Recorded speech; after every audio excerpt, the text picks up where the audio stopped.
Pues estamos con Patricia Cavada aquí en la sede del Partido Socialista, en la Casa del Pueblo.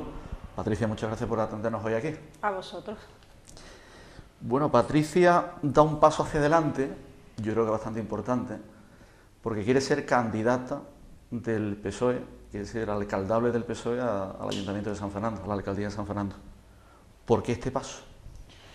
Bueno, pues este paso lo doy evidentemente porque previamente he reflexionado mucho. Hace ya bastante tiempo que soy portavoz del PSOE, una vez que se fue Fernando López Gil a la delegación del Gobierno, y sí es cierto que, si bien es cierto que lo normal es que el portavoz sea también candidato, en este caso candidata a la alcaldía, pues no tiene por qué ser así. En cualquier caso me he querido tomar todo este tiempo de reflexión por muchos motivos. Primero por la sustitución que suponía Fernando López Gil, el mejor candidato que ha podido tener el PSOE a las municipales. En segundo lugar, por lo que significa en cuanto a un tiempo convulso que vivimos en relación con la política y la desafección de los ciudadanos hacia los políticos. Y en último lugar, porque cuando diera este paso quería hacerlo con total convicción. Convicción porque creo que lo merece, porque es un puesto de responsabilidad en el que recae en ti pues cuál es el futuro de la ciudad de San Fernando y sobre todo velar porque vayamos hacia algo mejor, que es lo que todos los ciudadanos nos están pidiendo.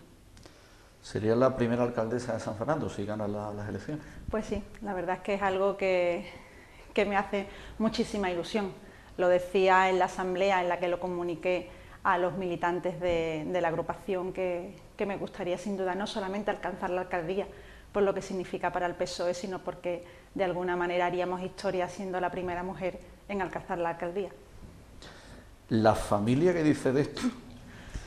Bueno, pues uno de los motivos precisamente de esa larga reflexión que hablaba, además de la convicción de lo que significa y de hacerlo de esa manera seria y meditada, evidentemente también lo que significa para la familia. La familia ya en cierto modo está acostumbrada desde que uno se toma la decisión de ser concejal, de que desde el momento en que uno tiene ese privilegio también renuncia a muchas cosas. Es permanentemente estar atenta a las cosas que pasan en San Fernando, atenta o complaciendo en cierto modo, ¿no?, a cada uno de los ciudadanos que se acercan para comentarte un problema, y cosas que antes no veía cuando uno no es concejal o no tiene un cargo representativo, pues ahora lo ve y lo ve de una manera magnificada. Una papelera oxidada en la calle Real, los cables de la luz provisionales que se han convertido en permanente en la Plaza del Rey, un socavón en cualquier barrio, la suciedad de los aparcamientos en superficie, la situación de los polígonos industriales. Todo eso que a lo mejor a un ciudadano le duele, pero a veces lo ve y a veces no lo ve. Cuando uno tiene un cargo como el de concejal, pues lo ve permanentemente y le duele. Y ese también es uno de los motivos por el que decido dar el paso a la alcaldía. Quería preguntarle por un tema donde el PSOE ha sido, si no crítico, ha estado fiscalizando mucho el tema desde el inicio. Es el tema del espacio Camarón. El PSOE es el que propone que sea Enrique Montiel la persona que coordine este tema, y es de las pocas propuestas del PSOE que al final el equipo de gobierno, digamos que ha aceptado. Pero después el PSOE ha mostrado dudas por los derechos de Camarón. De hecho, la propia empresa que tiene los derechos de la marca Camarón ha apoyado hasta cierto punto al PSOE diciendo efectivamente de que hay que llegar a un acuerdo con ellos. Después de las últimas explicaciones que se han dado, después del tema del Palacio La Zaga, con la visita también de la viuda de Camarón, ¿Patricia Cavada se queda conforme, se queda tranquila con este tema o piensa que este tema no está cerrado todavía? Ni mucho menos está cerrado. Evidentemente todavía queda mucho del espacio Camarón, mucho porque a día de hoy poco se ha hecho. El Partido Socialista, cuando pasa el 20º aniversario, considera que no ha tenido la repercusión que debiera tener en la ciudad de San Fernando la proyección de esa conmemoración en relación con esa figura internacional que es Camarón de la Isla. De ahí que con tiempo suficiente se proponga la necesidad de crear una comisión participativa en la que estén los implicados del flamenco, que haya expertos, que haya ciudadanos, que estén los miembros de la corporación municipal, para entre todos y de una manera consensuada se trabaje para el 25º aniversario del fallecimiento, y se propone evidentemente a Enrique Montiel como una figura que ya trabajó en su día en la exposición de Camarón y que evidentemente tiene un conocimiento amplio de él. Esa comisión participativa y de consenso no tiene nunca lugar, se traduce en unos diálogos entre Daniel Nieto y Enrique Montiel, en la que no se da cabida a ningún tipo de participación y se convierte todo en una cuestión de fe en relación a un elemento que no se sabe exactamente qué es el espacio Camarón, y una cuestión de fe en que todos tenemos que esperar que lo que se decida en esos diálogos que hay habitualmente y que se ven reflejados en los medios de comunicación a través de fotografías, pues va a tener un resultado positivo. Evidentemente Camarón necesita un museo, necesita un espacio, necesita actividades culturales, todo que vaya a su alrededor para verdaderamente potenciar su figura. Lo que ocurre es que los pasos que se han dado entendemos que son equivocados. Es muy positivo que se haya podido alcanzar un acuerdo en relación al legado, evidentemente, pero hay que contar con cuestiones legales, que es que la marca Camarón, hay una empresa que tiene los derechos de explotación y podremos llegar a un acuerdo para tener el legado, pero el legado no lo va a tener el alcalde en su despacho, lo querrá exponer, y para exponerlo y poner Museo Camarón necesita llegar a un acuerdo con la empresa. Hemos pasado varias fases, desde negarlo completamente, a ahora que próximamente veremos que se llegará a un acuerdo en el momento en que corresponda. Ya ha habido cierta rectificación por parte del equipo de gobierno, lo cual nos alegramos. Lo que nos gustaría es, para no perder más tiempo, que cuanto antes se alcanzara ese acuerdo mejor. Lo ideal hubiera sido haber llegado a un acuerdo conjunto, evidentemente, por el depósito de los bienes y por la marca. Seguramente incluso nos hubiera costado más barato de lo que nos puede costar. Y en relación con el espacio, con donde se ha querido ubicar el Museo Camarón, si ahora sale usted con el cámara que nos acompaña a la calle y pregunta, a cualquier persona de San Fernando le va a decir que el mejor espacio es la Casa La Zaga. Si le pregunta si es el mejor espacio para un Museo Camarón, le dirá que es la Casa La Zaga. Si le pregunta si es el mejor espacio para un museo de arte contemporáneo, le dirá que es la Casa La Zaga. Si le pregunta cuál es el mejor espacio para poner un hotel con encanto, le dirá la Casa La Zaga. Si le pregunta si es el mejor espacio para cualquier cosa que se nos pueda ocurrir en esta ciudad, es el mejor espacio, sin duda alguna, a cualquier persona que se le pregunte en San Fernando. Ahora, como alcalde, como responsable del depósito, digamos, de los caudales públicos, como responsable a la hora de definir qué es lo que hay que hacer con ese dinero que se tiene en las arcas municipales, hay que hacer determinados análisis sensatos. Si estamos hablando de Camarón, del legado de Camarón, que estamos hablando de que estamos pagando 2.500 euros al mes más IVA, que llegará el momento en el acuerdo con la marca Camarón, que evidentemente también tendrá un coste, entiendo yo. Si estamos hablando de una rehabilitación de una de las mejores fincas que hay en San Fernando, en sus tiempos se hablaba de una rehabilitación de 6 millones de euros, podemos estar hablando en estos momentos entre 4 y 6 millones de euros. Si a eso hay que añadirle lo que cuesta la adaptación a museo y el equipamiento, evidentemente, pues evidentemente las cuentas de Camarón y del Museo Camarón alcanzan unas cifras muy importantes. Como alcalde, yo no sé, sinceramente, también me faltan datos del proyecto exactamente, cómo lo tiene planeado o planificado el equipo de gobierno. Yo no sé si yo gastaría esos recursos públicos en ese espacio concreto que es tan costoso cuando se podría hacer de nueva planta en otro lugar y tendría exactamente la misma repercusión, porque Camarón de por sí ya atrae suficientemente al público. Quizás invertir todo ese dinero en la Casa La Zaga, que digo que me faltan datos, cuando tenemos el Paseo de la Magdalena, como están los polígonos industriales, el ayuntamiento sin empezar, la Casa de la Cruz Roja. Sinceramente me lo planteo si es la mejor opción. Me faltan datos, pero en cualquier caso creo a simple vista que es un proyecto demasiado costoso cuando la rentabilidad es la misma, con mucho menos inversión pública. Sobre este tema, sobre el coste de lo que nos cuesta el legado, le preguntaba hace unos días al concejal de Hacienda, Manuel Raposo. Me fue muy gráfico, me dijo, es un chollo, 2.500 euros al mes más IVA durante 50 años. es tan chollo, porque también si preguntamos a la gente puede que haya división de opiniones, es un dinero importante.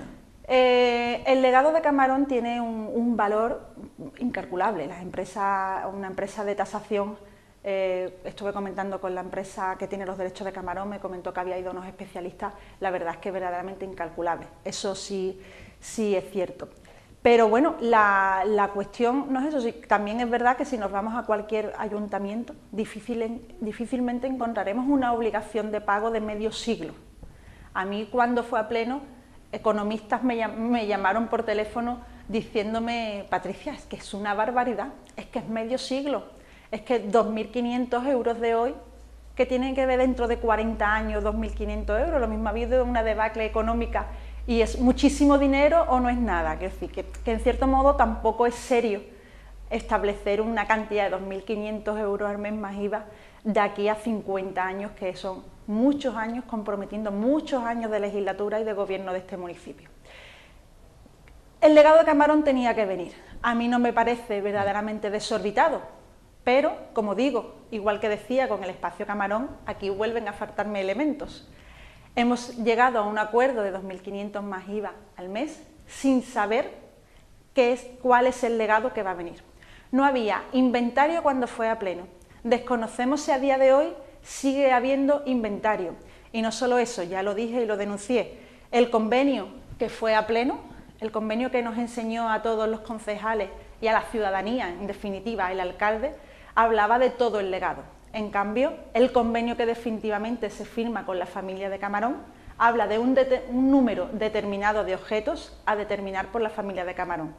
Ha dejado totalmente en manos de la familia de Camarón, a un precio fijado por 50 años, 2.500 más IVA al mes, el número de objetos que van a venir. No dudo, ni mucho menos, que la familia de Camarón quiere que el legado esté aquí y que vamos a tener legado, pero es hacer las cosas con muy poca seriedad, con mucha prisa y no teniendo la cautela necesaria cuando se está hablando de dinero público. Termino este tema, me gustaría saber su opinión porque desde el principio cuando el PSOE ha defendido, entendemos que ha defendido el dinero de la ciudad, es decir, los recursos de la ciudad en todo este tema de Camarón, se ha querido insinuar más o menos durante ruedas de prensa y en el pleno de que gente del PSOE tenía intereses en esta empresa. Un tema que se ha desmontado de una manera fácil porque la empresa es la misma que hizo el Campeonato Iberoamericano y otras historias. ¿Este tema le ha molestado a usted personalmente? Especialmente de que se haya puesto en duda y que se piense que hay intereses del PSOE en esta empresa que tiene los derechos de Camarón.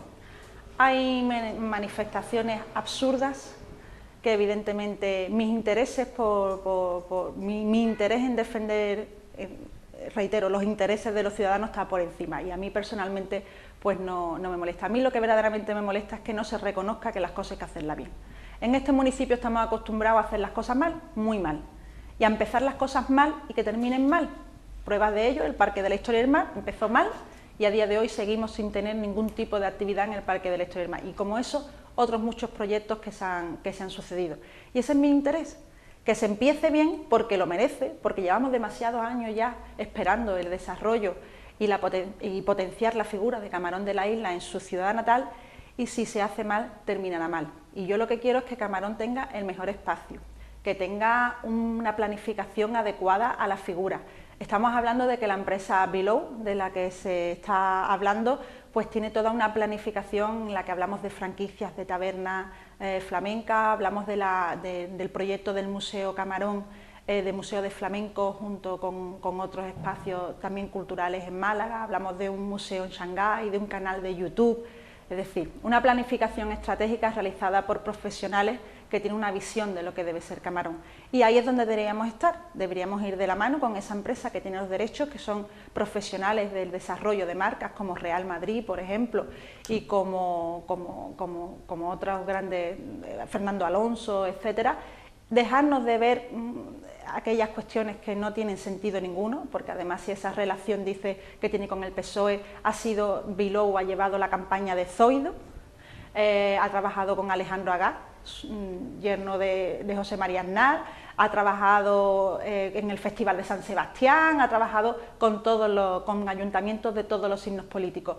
Y es más, ha llegado a acuerdos cada vez que se ha hecho algo de Camarón con todos los ayuntamientos menos con este, y es algo verdaderamente sorprendente. Y cuando yo digo que me llaman a mí para preguntarme, me llaman no porque tengan una relación conmigo distinta, sino me llaman porque es que por muchos burofaxes que mandan al ayuntamiento, por muchos correos electrónicos, por muchas llamadas, no tienen absolutamente ninguna respuesta, y eso es lamentable.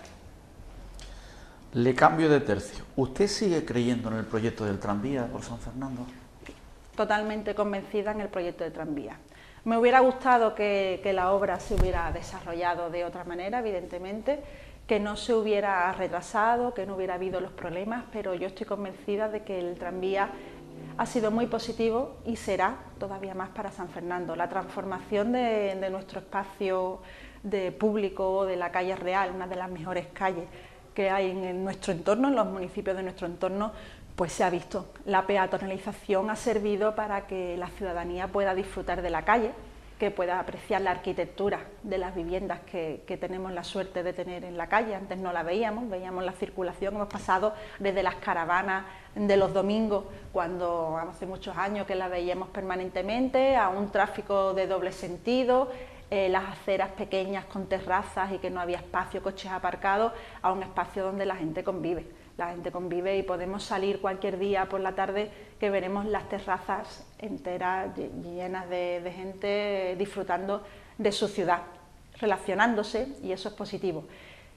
No es acorde, y es verdad, porque el otro día hicimos también un debate de comercio que vaya acorde lo que es la hostelería con el comercio. Es verdad que el comercio se resiente en cierto modo también porque primero el público no es el mismo, pero tampoco se oferta nada por parte del ayuntamiento, por parte del equipo de gobierno para dinamizar, para crear espacios adecuados, para que la gente venga a disfrutar de nuestros monumentos, de nuestra calle, y de ahí proceder a comprar, ¿no? Porque en definitiva nadie compra por necesidad, sino que compra un poco por ocio.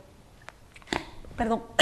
Y volviendo al tranvía, lo que sí le puedo decir que también me hubiera gustado que no se hubiera en cierto modo hecho caso a lo que el ayuntamiento pidió, que se hiciera por tramos, sino que se hubiera hecho de una sola vez y se hubiera, digamos, tardado mucho menos.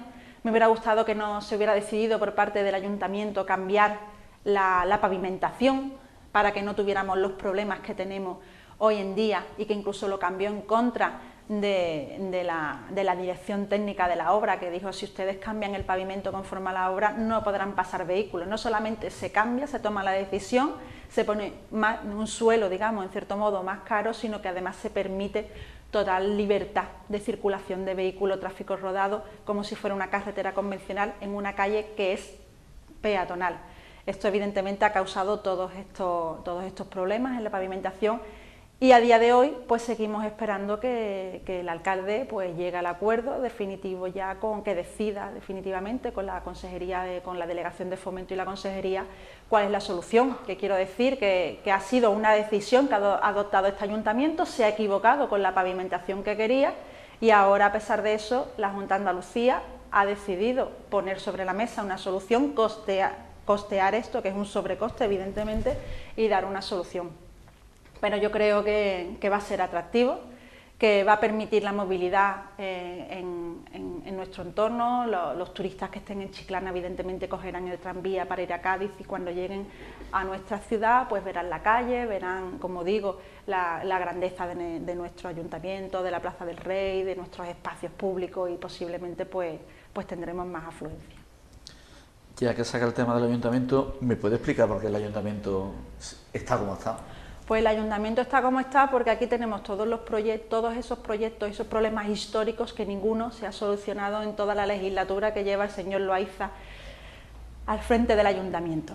Hace mucho tiempo ya, desde la anterior legislatura, que el PSOE está pidiendo que la obra del ayuntamiento se acometa, y que si la coyuntura económica no lo permitía hacerlo en su integridad, que se hiciera por fases, que la ciudadanía necesitaba ver que se hacía algo en el ayuntamiento. Sabemos que cuando terminaron las obras de consolidación del ayuntamiento, se aprobó el proyecto definitivo del ayuntamiento, y durante 2 años tuvo la Junta de Andalucía consignado el importe del 50% de la obra. 2 años en el que este ayuntamiento no tenía el dinero que le correspondía, o no lo tenía, no lo había previsto, o evidentemente entraba dentro de esos 7,9 millones de euros que nos robaron a todos los isleños y las isleñas.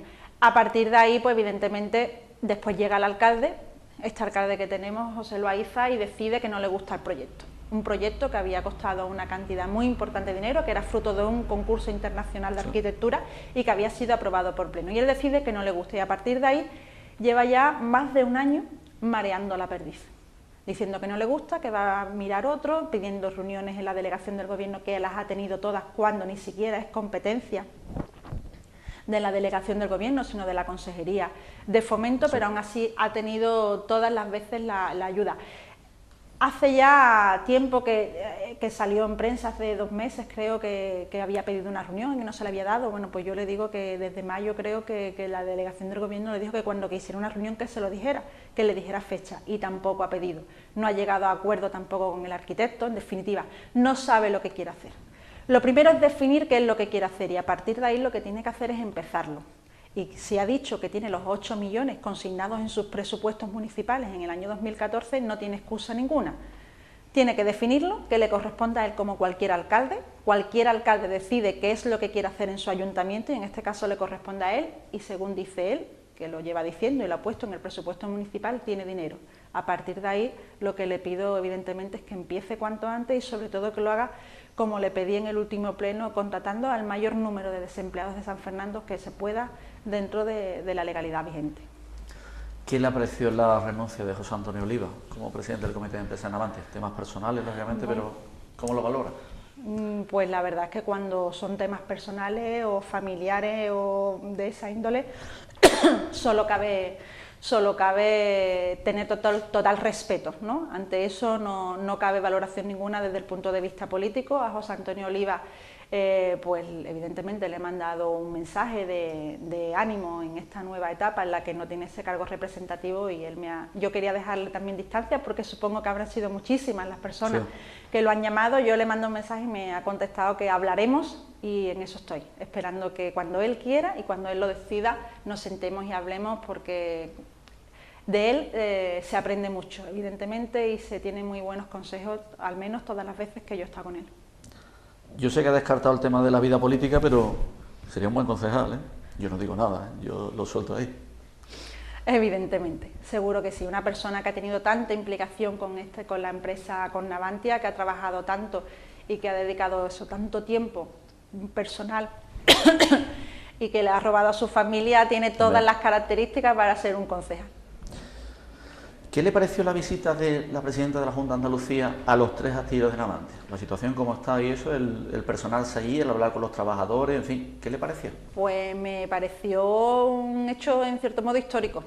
Histórico porque es la primera vez que un presidente de la Junta de Andalucía, en este caso la presidenta, quiso visitar las 3 factorías, estuvo reunida con los comités de empresa en Puerto Real, allí fue una reunión bastante cordial y positiva.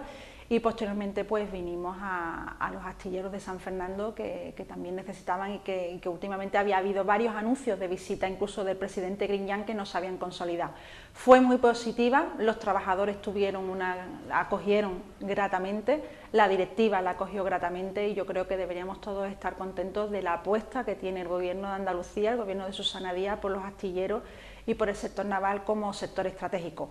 Prueba es las actuaciones comerciales, en cierto modo, ¿no? O institucionales que realiza con Iberdrola, con el anuncio de que el astillero de Puerto Real será primer proveedor, con el incentivo de 3,1 millones de euros de investigación que se ha concedido, con esas manifestaciones y esas reuniones constantes que tiene con el comité de empresa, con la creación de la mesa del clúster del sector naval, que también se reúne mañana y que tiene una valoración muy positiva por todos los integrantes y que yo espero que todo eso consiga que volvamos a tener la Navantia que necesitamos, porque no hay empresa que pueda venir a instalarse en la bahía de Cádiz, en este caso también a San Fernando, que cree tantos puestos de trabajo como genera Navantia.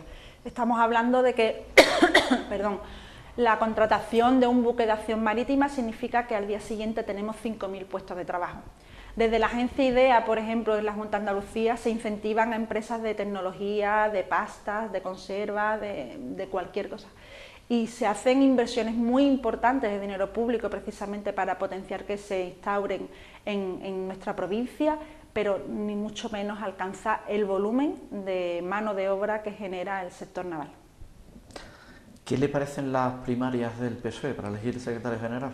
Bueno, pues me parece muy positiva. Me sorprende muchas veces cómo la opinión pública o algunos ciudadanos hacen valoraciones negativas. Yo creo que el PSOE está dando muestras de que es un partido diferente, de que elige a sus representantes democráticamente, con libertad, y yo creo que estamos dando un ejemplo de que, como digo, evidentemente somos algo diferente, creemos en la democracia, creemos en la participación, y estoy verdaderamente esperanzada de que cuando tengamos a nuestro nuevo secretario general pues se refleje también en nuestra forma de relacionarnos con los ciudadanos, y los ciudadanos también empiecen a vernos de otra manera, diferenciándonos del Partido Popular, y un poco nos separemos de esa desafección en la que también nos meten.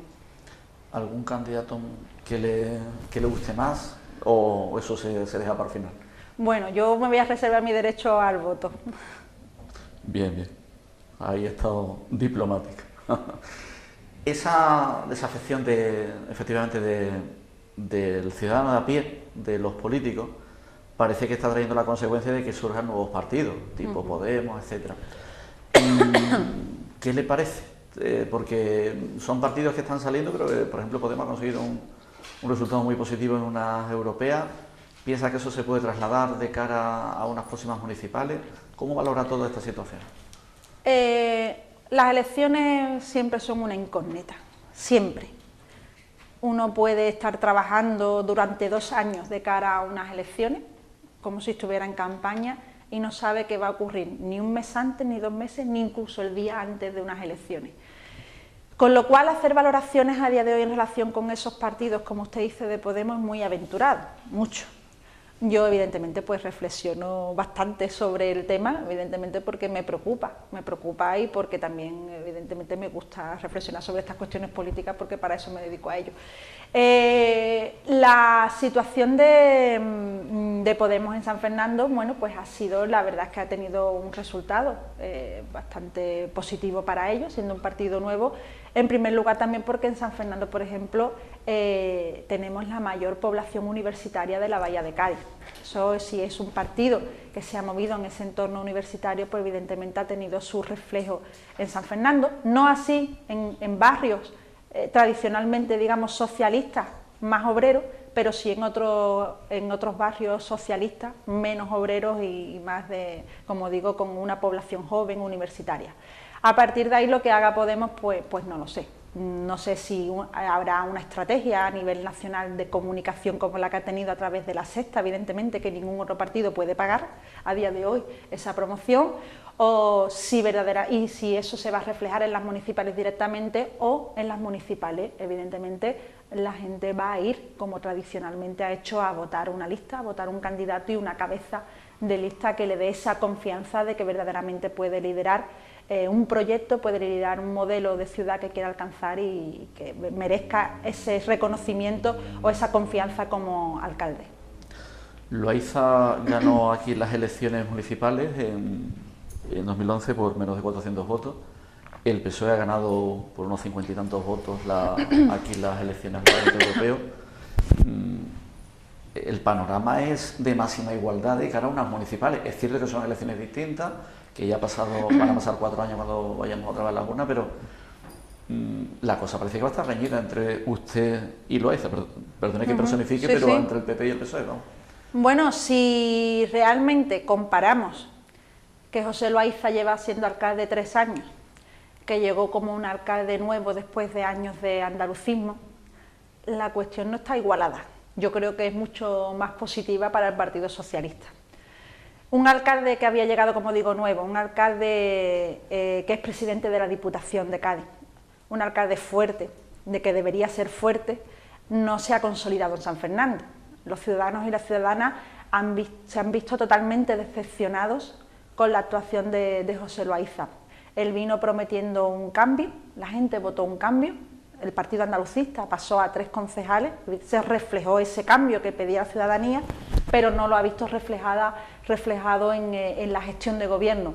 Un alcalde que se ha dedicado a estar en Diputación de Cádiz, un alcalde que se ha dedicado en San Fernando a hacer oposición a la Junta de Andalucía y a atacar permanentemente a Fernando López Gil en cada uno de los plenos y de sus intervenciones públicas, y que no ha gestionado, y eso se refleja, como digo, en la decepción de la ciudadanía, que no le sigue dando, que no le da la confianza en los últimos sondeos que hemos visto, y que aún se encontrará mucho más decepcionado cuando llegue el momento de las elecciones, sin duda, porque la lista de esos proyectos que tendría que haber alcanzado el alcalde, pues no lo tendremos. Seguiremos teniendo la Casa La Zaga, tendrá una banderola, supongo que ya sin esos vivos colores, sino más bien desgastada cuando llegue el momento de las elecciones. Seguiremos teniendo la Casa de la Cruz Roja así, no sabremos lo que habrá en el Castillo San Romualdo, el Puente Zuazo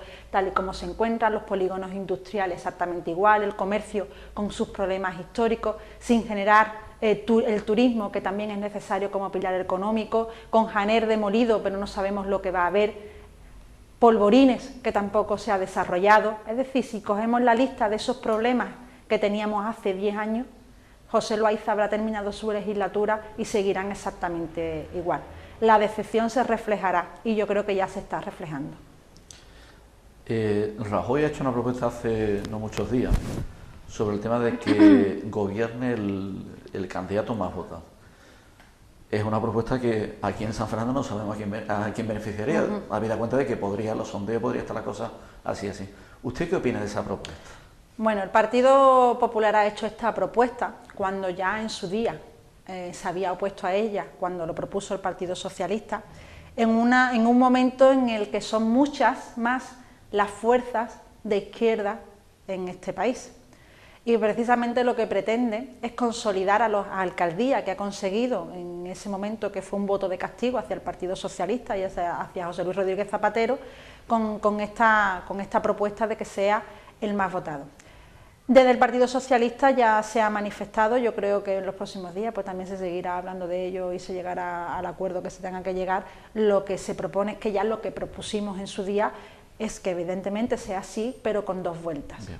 Con 2 vueltas de tal manera que consigamos, primero, que tenga una mayor legitimidad, porque si hablamos de la fuerza más votada, puede ser la fuerza más votada, pero con un número mínimo de votos de lo que representa la totalidad del municipio, no sería justo. Y sobre todo porque una segunda vuelta también permite que los ciudadanos sepan cuáles son esas alianzas o coaliciones que va a haber. Una vez que uno pasa la barrera de la primera vuelta, le tendrá que decir a la ciudadanía, mire usted, si me votan a mí, en esta segunda vuelta yo voy a llegar a una alianza con este partido, con el otro, y estos me apoyan para que ustedes me apoyen a mí, votantes de otros partidos, agrupaciones de electores, etcétera. Y será mucho más transparente y sobre todo tendrá mayor legitimación a la hora de obtener un mayor número de votos. En definitiva, no se trata de el que tenga un voto más, pero que tenga una mínima parte, sino el que represente la mayor parte de la decisión ciudadana de un municipio. ¿Usted descarta algún pacto con algún partido de cara, queda mucho todavía para las municipales, pero descarta a priori algún pacto con alguna agrupación? Evidentemente en esta tesitura en la que estamos no puedo pensar en descartar ningún pacto, sobre todo a la vista de los últimos sondeos, a la vista de cuál es lo que nos está pidiendo la ciudadanía, ¿no? que es que haya mucha pluralidad y que nos llevemos, que alcancemos acuerdos para que haya todas esas sensibilidades a la hora de gobernar, pero a día de hoy, cuando aún soy una candidata a las primarias, pues tengo que pensar en alcanzar la mayoría para gobernar y llevar a cabo el proyecto y el modelo de ciudad socialista en San Fernando. Aparte del Mercadona, ¿qué le parece el proyecto de Janer? Me parece un despropósito. Ha llegado Zona Franca, que evidentemente es una empresa con capital público, pero es una empresa. Ha llegado a esta ciudad y ha decidido lo que quiere hacer con un suelo en el que quienes teníamos que haber sido éramos las personas de San Fernando y el alcalde. Es difícil ver cómo otros proyectos de Zona Franca, tanto la de Cádiz como por ejemplo en Vigo o en cualquier otro espacio, sea ella la que decida. han ido a lo fácil. Y lo que sorprende, esta mañana leía en prensa un artículo en relación, decía que el informe comercial de Janer avala que allí, me sorprende que ya hayamos pasado de hablar de un suelo de desarrollo industrial y de generación económica en general a un suelo comercial. Ya no se habla de ese suelo de desarrollo, un suelo emblemático que está en un espacio estratégico, cerca de una carretera, del tranvía, cerca de un aeropuerto, del puerto de Cádiz, en un entorno de un espacio natural que debería ser algo innovador, algo que atrayera a empresas que no están en nuestro entorno y que verdaderamente San Fernando tuviera algo singular que lo diferenciara. Perdón. Si la mayor parcela es un Mercadona que refunde otros 2 Mercadonas de San Fernando, posiblemente destruirá empleo. Si tampoco sabemos lo que queremos hacer en el resto de parcelas, pues tampoco se definirá ni será nada diferenciador. Y ese estudio económico, comercial, al que se alude hoy en prensa y que se vende por parte del equipo de gobierno, precisamente lo que dice es que no compite con el comercio del centro y minorista, y que no compite con la gran superficie minorista que es Bahía Sur. Si no compite con nada es que no es nada. Esa es la definición que podemos dar y a lo que nos lleva el análisis de ese estudio comercial. Un estudio comercial que además dice que el comercio del centro de San Fernando es de baja calidad. Un informe que dice que estamos por debajo de los índices en comercio minorista en relación a nuestro entorno. Un informe que dice que estamos por encima de la media en relación con gran superficie minorista, y a pesar de eso hace todos esos análisis que nos llevarían a concluir que no es necesario otra zona comercial y que ya tenemos suficiente porque estamos por encima de la media de gran superficie minorista, y dice, pero está bien que haya una zona comercial. Es un poco como buscar la solución que se quiere, pese a que el análisis de los hechos nos llevan a una solución totalmente contraria a la que finalmente se adopta en el informe. Es una oportunidad perdida. San Fernando es una isla, tiene un espacio limitado. Son ya pocos los suelos que nos quedan por desarrollar. Polvorines, Camposoto, Janer. Si nos equivocamos, nos equivocaremos para siempre y habremos perdido toda oportunidad de hacernos referente y de utilizar esos suelos precisamente para generar esa actividad económica y empleo que tanto necesita San Fernando. Antes de comenzar la entrevista, he estado preguntando por aquí, a espaldas suya, cómo es su ritmo de trabajo. Me han dicho que usted va a un ritmo trepidante todos los días. ¿Cómo es un día normal de Patricia Cavada? Si tiene días normales, claro. Bueno, pues un día normal de Patricia Cavada, la verdad es que está bastante estructurado. Yo los domingos los dedico también a trabajar y a planificar mi semana.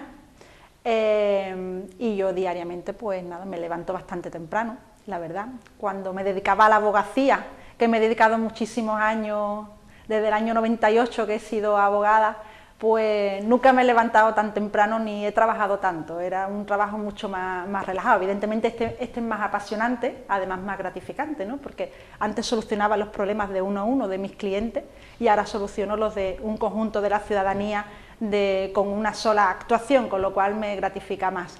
Pero bueno, pues mantengo reuniones permanentemente con todos aquellos ciudadanos que me lo piden, con los colectivos, no solamente los que me los piden, sino aquellos a los que yo quiero preguntarle su situación o quiero comentarle algo. Por ejemplo, si hay alegaciones que hacer al plan especial de Janer, pues evidentemente pues llamo a lo mejor a la Federación de Vecinos y les explico cuál es mi posicionamiento para que ellos lo sepan. Permanentemente también ahora tendré una reunión para hablar con el representante de la Federación de Vecinos de los problemas de medio ambiente que existen. Reuniones también evidentemente de organización de trabajo interno del partido, y básicamente ese es mi día, trabajo y trabajo. Reuniones permanentes y evidentemente también cierto tiempo para poder ejecutar aquello que necesito, aquellas gestiones que necesito hacer en otros ámbitos, en otras administraciones, para ayudar a aquellos que me han pedido alguna solución. Dormirá bien, me imagino, ¿no? Porque con este ritmo... Bueno, lo decía el otro día también en la asamblea a la que hacía referencia.